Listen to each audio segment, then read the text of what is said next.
Bismillahirrahmanirrahim. Assalamualaikum warahmatullahi wabarakatuh. Waalaikumsalam warahmatullahi wabarakatuh. Warahmatullahi wabarakatuh. Alhamdulillah pada pagi hari ini kita masih diberikan kesehatan dan kesempatan untuk mengikuti belajar dari rumah matematika. Sebelumnya Ibu ingin mengucapkan selamat menunaikan ibadah puasa bagi yang berpuasa. Semoga ibadah puasa kalian lancar dan hingga akhir kemenangan. Sebelumnya, pada pertemuan 13, kalian kan ulangan ya mengenai bab statistika. Sekarang, kita belajar peluang. Dan pada saat kalian liburan, nggak liburan juga sih, libur tentang kelas 9 US, dan awal lebaran, itu kalian diminta untuk mengerjakan tugas lingkaran ya? Iya nggak? Ya, Bu. Ada yang sudah selesai mengerjakannya? Belum cek lagi di Google Classroom. Itu mohon untuk dikerjakan, karena takutnya nanti saya sewaktu-waktu, kan ini di bulan Mei ini kita 2 kali pertemuan, di bulan April, di bulan Mei juga hanya sedikit pertemuan, lalu nanti di bulan Juni kalian sudah PAT. Nah, tetapi pada tahun ini, ajaran ini, lingkaran itu nggak masuk ke dalam kurikulum sekarang, di kurikulum COVID-19. Tapi saya minta kepada kalian kan kemarin untuk mengerjakan catatan lingkaran. Agar apa? Nanti di catatan lingkaran ini, untuk memudahkan kalian dalam mengikuti BDR kelas 9. Karena nanti akan bersangkut paut ada yang menggunakan materi dari lingkaran. Gitu ya. Semoga aja peluang yang udah selesai nanti saya bisa ngajarin beberapa materi dari lingkaran. Pertemuan kali ini kita akan membahas tentang peluang. Sebelumnya ada yang sudah pernah membaca apa sih itu peluang? Tahu nggak? Apa sih itu peluang? Peluang. Peluang apa?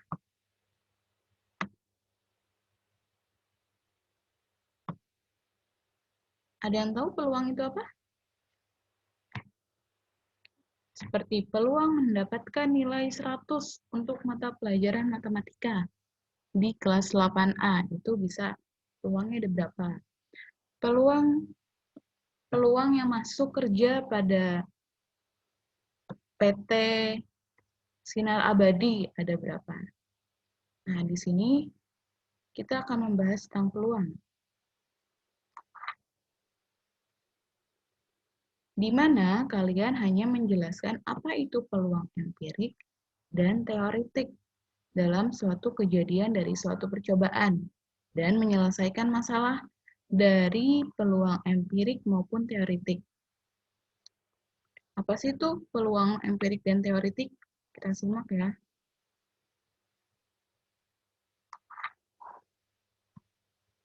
Boleh minta tolong bacakan observasi ini biar kalian memahami apa sih itu peluang. Gue minta tolong suaranya Karan deh, Karan.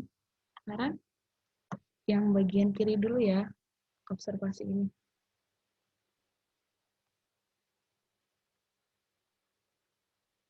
Halo? Karan, ada di tempat?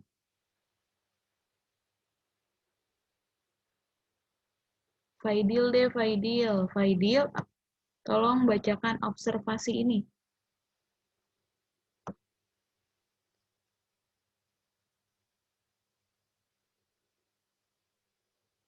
Observasi. Kedengaran nggak sih suara saya?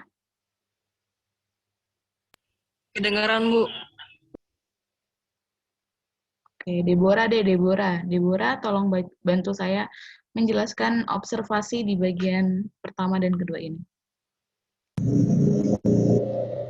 Dalam kehidupan sehari-hari, kita sering menjumpai kejadian yang memiliki dua kemungkinan, seperti pada gambar di samping. Berikut contoh kejadian yang memiliki dua kemungkinan.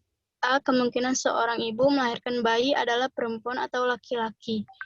B. Peluang koin uang logam yang muncul adalah angka atau gambar. C. Peluang peserta tes adalah lolos atau gagal. Dari setiap kejadian di atas, masing-masing kemungkinan dari suatu kejadian tersebut terjadi sama besar atau disebut peluangnya masing-masing 50% atau 1/2. Ya. Ada yang paham belum tentang ini? Kenapa kok tiba-tiba ada peluangnya? Ada contoh kejadiannya, kemungkinan seorang ibu melahirkan bayi adalah perempuan atau laki-laki. Benar nggak sih peluang antara ibu-ibu hamil melahirkan anaknya perempuan dan laki-laki? Atau laki-laki, benar atau salah? Benar. Ya, benar ya. Jenis kelamin hanya perempuan atau laki-laki. Nah, itu termasuk suatu kejadian dan peluangnya yang akan didapatkan oleh seorang ibu yang ingin melahirkan di antara perempuan atau laki-laki. Yang kedua, peluang koin uang logam yang muncul adalah angka dan gambar. Atau angka atau gambar. Benar atau tidak? Uang logam. Uang logam 1000. Di situ ada tertera gambar apa aja?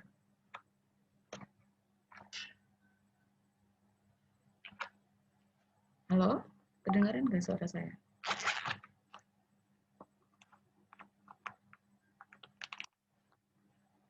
Uang logam terdiri atas angka atau gambar, benar atau salah?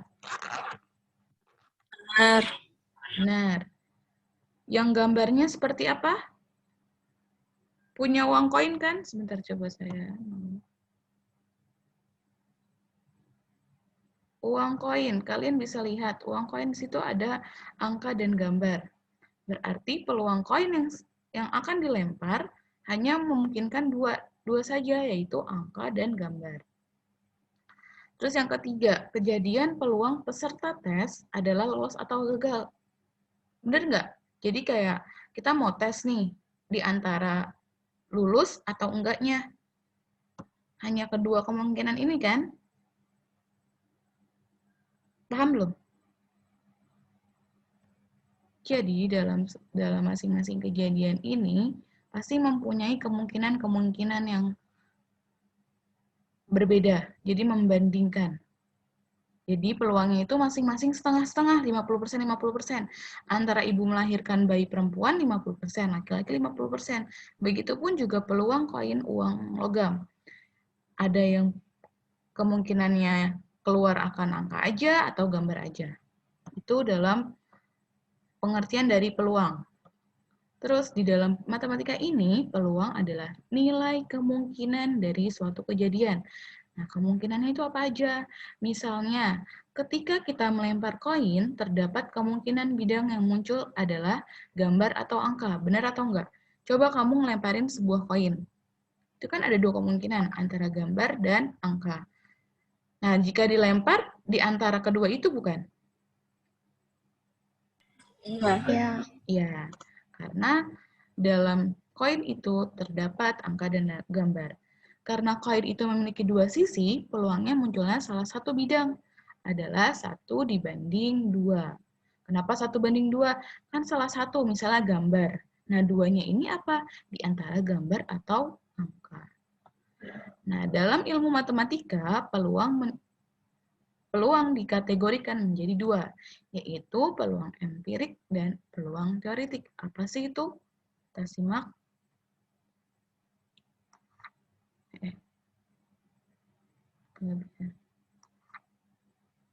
Nah, yang pertama itu peluang empirik atau empiris. Salah. Sebentar ya.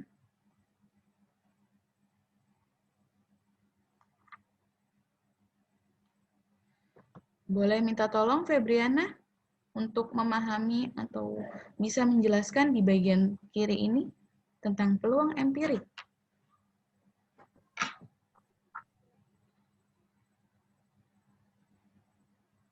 Febriana, kedengaran suara Ibu? Terdengar, Bu. Ya, boleh minta tolong? Yang kiri dulu apa yang kanan dulu, Yang Bu? kiri, kita baca dari kiri ya. Peluang empirik.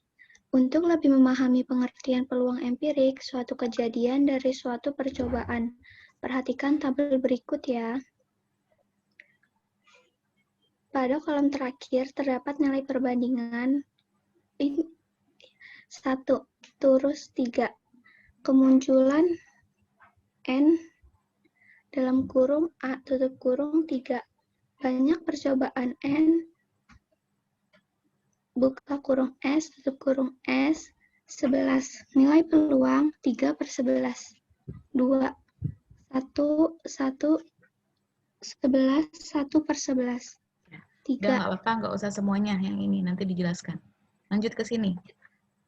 Pada kolom terakhir terdapat nilai perbandingan yang disebut sebagai peluang empirik, sehingga dapat disimpulkan. Peluang empirik adalah perbandingan antara frekuensi kejadian N-A terhadap percobaan yang dilakukan N-S. Ya, terima kasih Febri. Benar, jika misalnya NS itu, tahu kan N itu apa? N itu kan jumlah ya, S itu kayak keseluruhan. Jumlah keseluruhannya itu 11. Nah, kemunculannya ini beraneka ragam, tergantung. Misalnya saat kalian melempar dadu, oh ternyata yang keluar mata dadunya 3, berarti 3. Banyak percobaannya 11. Karena jumlah mata dadu yaitu 11. Berarti nilai peluang dari mata dadu yang muncul 3 yaitu NA itu kemunculannya kan tadi 3. Dibagi 11 atau 3/11. Seperti itu. Begitupun dengan selanjutnya sampai ke taruh 1, kemunculannya 1, banyak percobaannya 11, jadi 1/11. Nah, jika dijumlahkan 3 tambah 1 tambah 2 tambah 1 tambah 3 tambah 1, apakah benar ini 11? Benar nggak? Benar, Bu. Nah, iya. Kalau misalnya dibandingkan, jadi nilai peluangnya kan 11/11 ya. 11/11 itu 1 bukan? 11 kan seharusnya 11/11 ya. 11/11 itu 1 bukan? Iya. Ya. Paham kan perbandingan? Misalnya Febriana punya permen 11, tapi hanya untuk Febriana. Berarti yang mendapatkan permen hanya Febriana aja. Nah, dari tabel ini kita dapat memahami rumus dari peluang empirik, yaitu peluang dari A sama dengan banyaknya anggota dalam kejadian A dibanding atau dibagi dengan banyaknya anggota dalam himpunan ruang sampel. Ya, P itu peluang kejadian A sama dengan banyaknya, N itu kan jumlah atau banyaknya anggota dalam kejadian A. Atau kemunculan dari misalnya mata dadu tadi. Nah, dibagi dengan banyaknya anggota dalam himpunan ruang sampel. Jumlah keseluruhan mata dadu. Ada pertanyaan sampai sini untuk peluang empirik? Ada yang ingin ditanyakan? Tidak, Bu.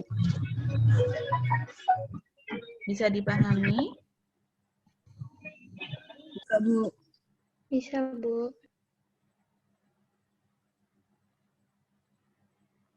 Oke.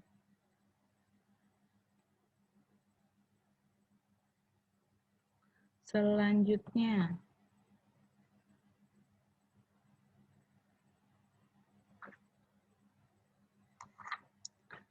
Nih, ada contoh dari peluang empirik.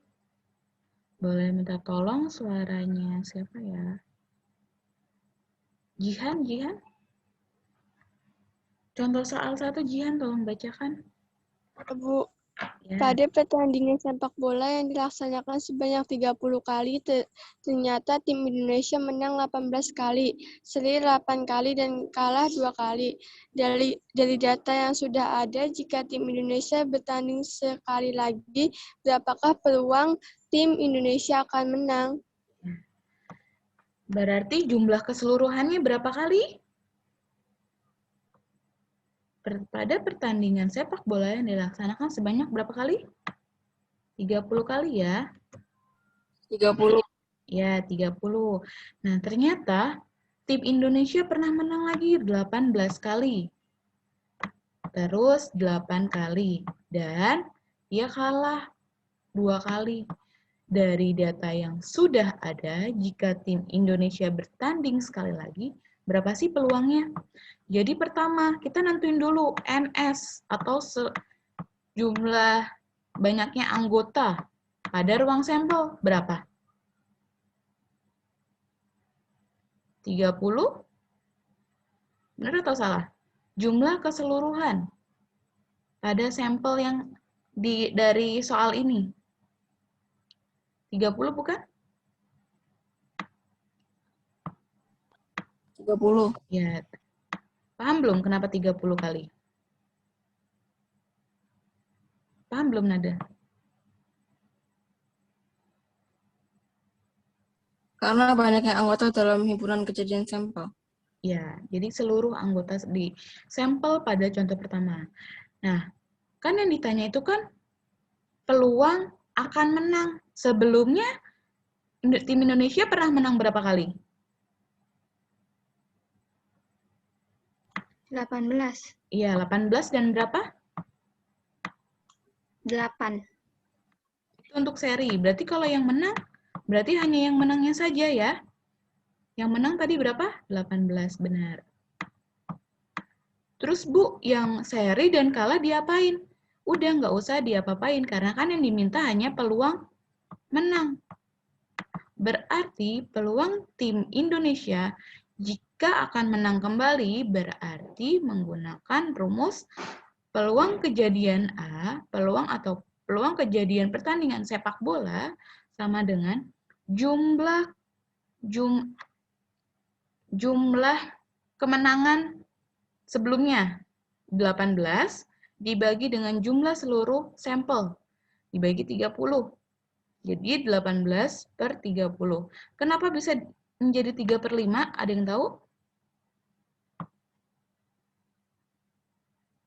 Kenapa disederhanakan menjadi 3/5? Sama-sama dibagi berapa 18-nya? 6. Ya, benar. Sama-sama dibagi 6. Benar kan? 18 dibagi 6, 3. 30 dibagi 6, 5. Jadi, peluang tim Indonesia yang akan menang yaitu 3/5 atau 3/5. Sampai sini, ada yang ingin bertanya? Ada yang belum paham? Novita paham? Febri, Nade, Jihan, Miska, Paham, Bu. Kristina, Yosa, Paham, Bu. Faidril? Oke, bisa dilanjut? Bisa. Bisa, oke. Contoh yang kedua, mau dengar suaranya Aditya Fitrah boleh? Dit? Iya, Bu. Boleh minta tolong bacain nomor soal kedua? Narenda dan Nadira sedang melakukan percobaan dengan menggunakan 2 buah uang logam di atas. Mereka melempar 2 buah uang logam itu sebanyak 30 kali. Kemudian mereka mencatat hasilnya sebagai berikut. Tentukan peluang empirik munculnya kedua buah uang logam yang sama. Oke. Terima kasih, Adit. Jadi benar kan? Dalam uang logam terdapat angka dan gambar. Ini angka ya. Walaupun ada burungnya nih, ada gambar burungnya, tapi dilihatnya itu angkanya 200 perak dan gambarnya burung Garuda.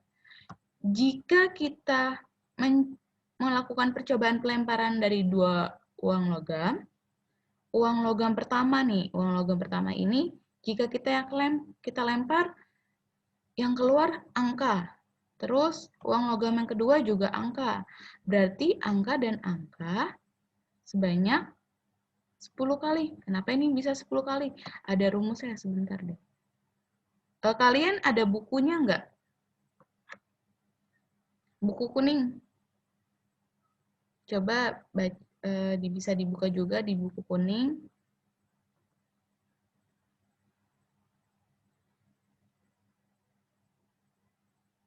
Halo, kedengeran nggak?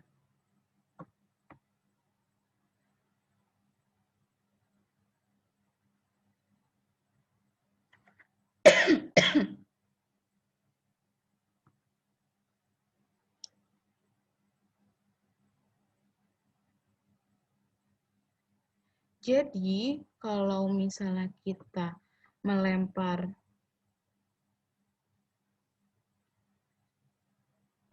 uang logam, jika angka dan angka, frekuensi atau peluang yang akan muncul itu sebanyak 10 kali. Terus, jika kita melempar angka dan keluar juga gambar atau disebut dengan AG, frekuensi peluangnya akan muncul 6 kali. Gambar dan angka akan muncul 8 kali. Begitupun dengan gambar dan gambar atau GG, G, itu 6.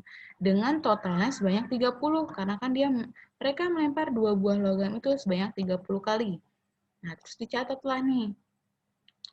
Ini tuh kayak udah ketentuan gitu. Mana sih? Kalian punya buku paket yang kuning tidak?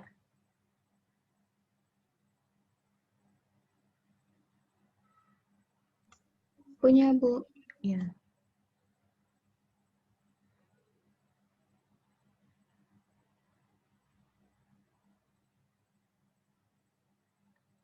Kalau buat tambahan lagi, bisa kok gunakan buku kuning itu. Coba dilihat yang bagian peluang empirik mengenai apa tadi? Saat pelemparan dadu. Sebentar.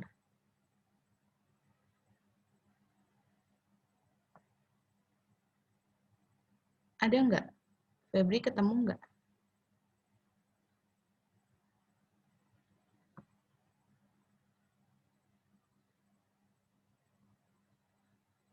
Intinya, kemunculan tadi ini itu sudah ketentuannya. Misalnya jika melempar angka dan angka itu sebanyak peluangnya 10.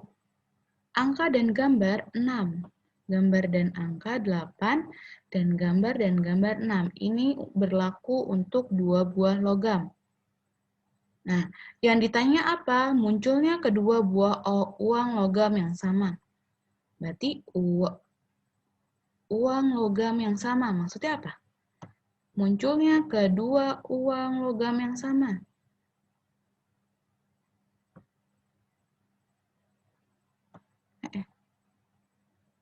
Sebentar. Jadi lemot.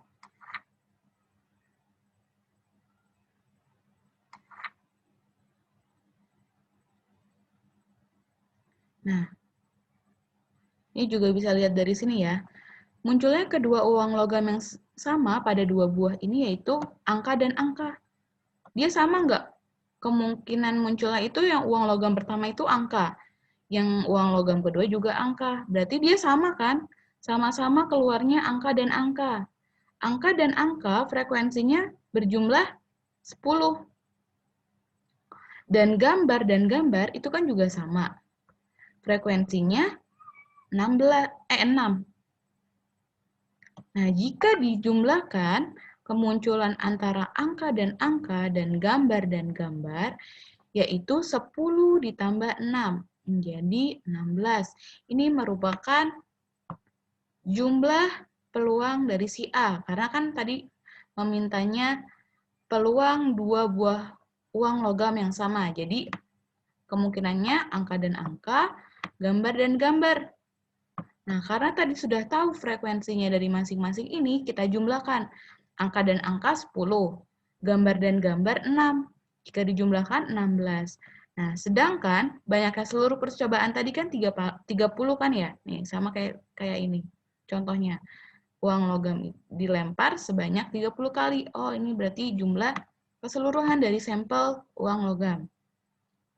Nah, berarti berapa sih munculnya peluang kejadian A atau peluang yang muncul pada kedua buah uang logam yang sama, yaitu jumlah dari keseluruhan uang logam yang sama dibagi dengan jumlah keseluruhan percobaan uang logam. Berarti 16 dibagi dengan 30.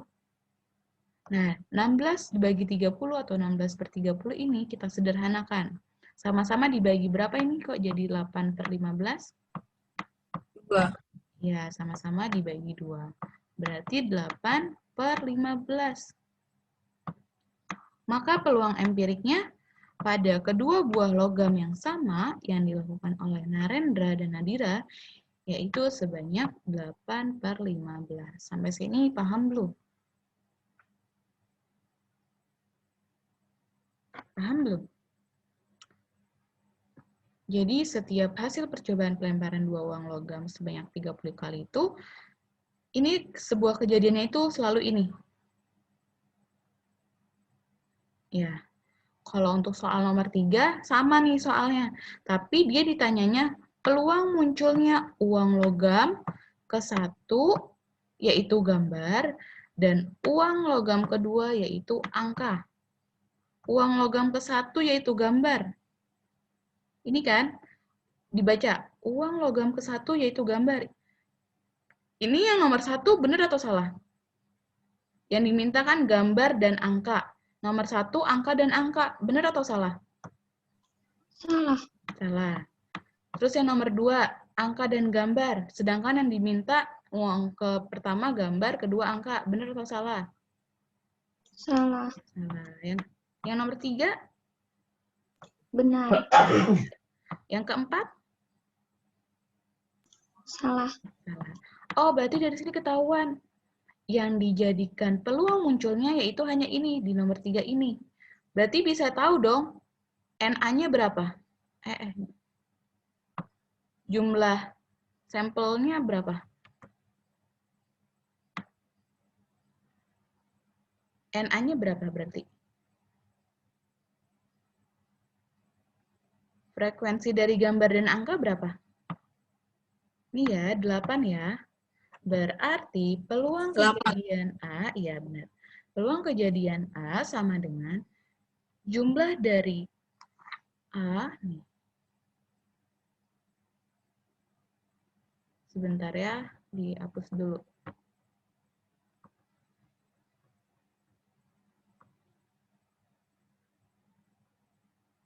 Tadi kan dapatnya 8 ya, berarti benar nih.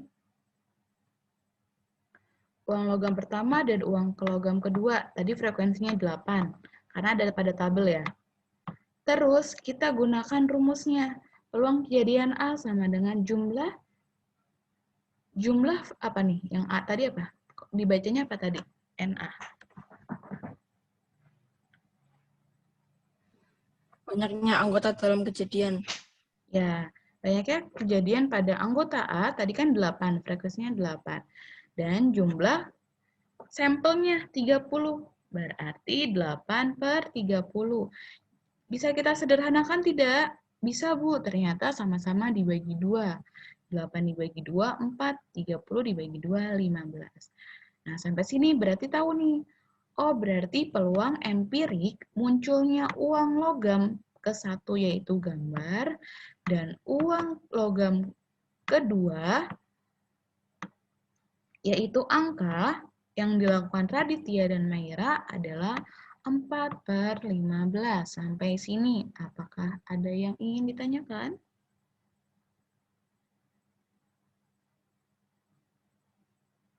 Halo, 8A, ada yang ingin ditanyakan tidak? Tidak ada, Bu. Udah, sampai sini paham? Paham. Ingatnya itu ya. Terus yang kedua ada peluang teoritik. Apa sih bedanya? Bedanya hanya di penyajiannya.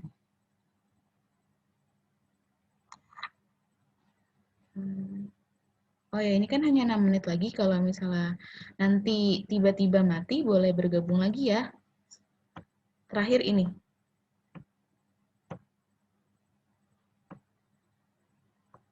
Boleh minta tolong dibacakan, mau suara siapa ya?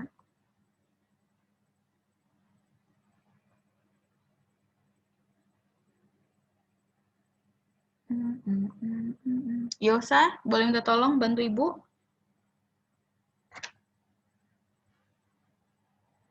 Yosa. Miska, ada di tempat nggak? Ada, Bu. Oke, boleh minta tolong. Peluang teoretik. Sebelum kita membahas materi peluang teoretik, apakah kau masih ingat materi sebelumnya tentang ruang sampel? Berapa banyak anggota ruang sampel untuk 2 buah dadu? Ya, kamu benar. Banyak anggota ruang sampel untuk 2 buah dadu adalah 36 buah. Tampak pada tabel berikut. Materi ruang sampel ini sangat berguna sekali pada peluang teoretik, karena materi ruang sampel merupakan dasar untuk menentukan peluang teoretik. Setelah kamu ingat kembali materi tentang ruang sampel, mari kita pahami pengertian peluang teoretik suatu kejadian dari suatu percobaan, dengan mencoba animasi pelemparan 2 buah dadu berikut. Langsung ke sini aja, nanti dijelasin. Di yang kedua, Bu. Ini, materi ruang sampel ini.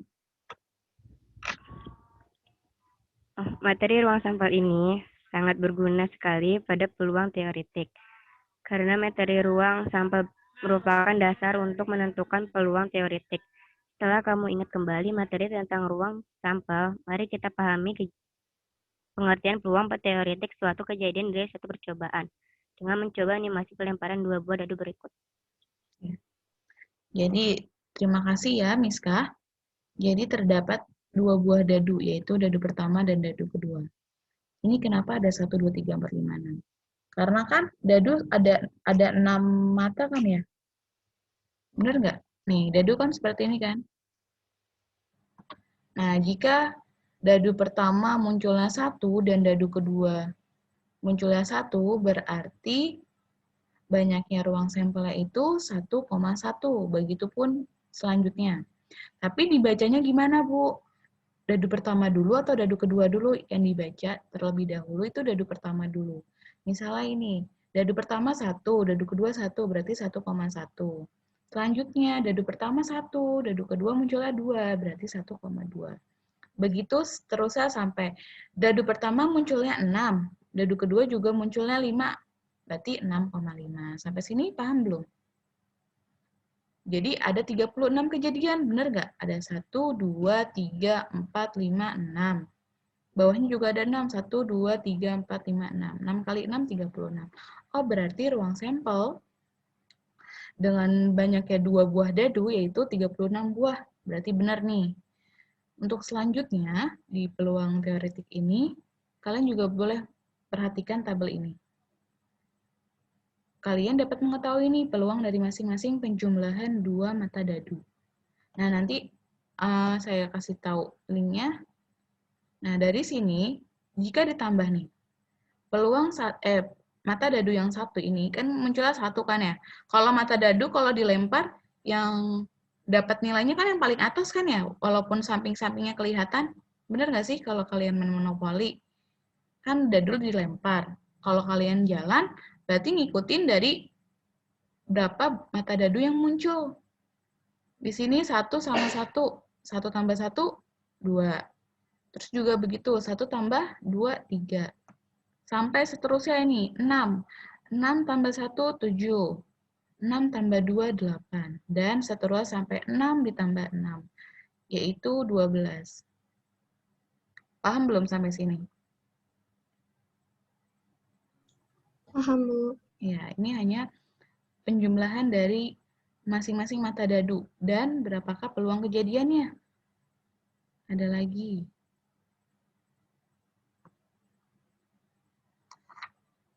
Nah, rumusnya hampir sama dengan empirik, tapi bedanya nanti kita pelajarin ya. Sebentar, Ibu mau screenshot yang hari ini sudah hadir. Hanya 12 orang saja, Nade. Teman-teman yang lain mana?